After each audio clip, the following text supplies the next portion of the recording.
Gets old. It's super fun seeing the kids come in and they always want to know where the Mona Lisa is. We're still working on that. Every 6 weeks, we have a new exhibition and we create a program that complements that show. The students will come in for 45 minutes, they'll tour the gallery, and then after that 45 minutes, the last 45, they do an art activity inspired by the show.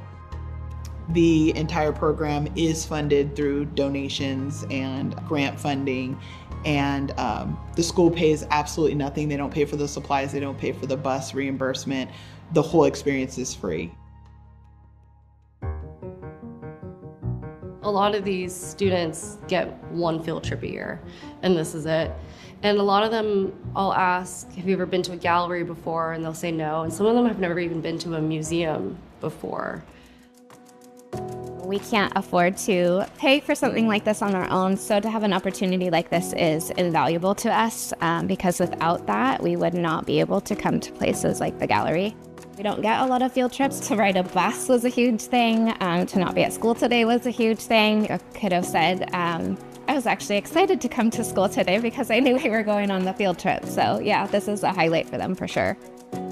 I think it's important for kids to see art because it allows them to be creative, and it's not just learning, all learning, this balance between creativity and learning.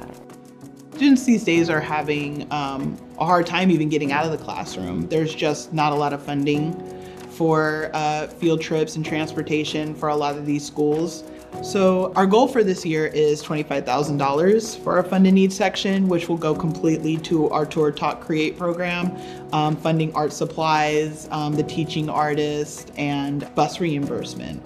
At $25,000, we can serve anywhere from 50 to 75 different field trips, around 1,500 students for $25,000. I always think about that one kid who maybe hasn't found their thing, or maybe school isn't their thing. I'm thinking about me, and also my husband came from a not privileged background, and a lot of these kids remind me of him. And they come in and they've not been welcomed into spaces like this. And just to be able to say, you're welcome here, and we want you here, that might be the spark that sparks the rest of their life.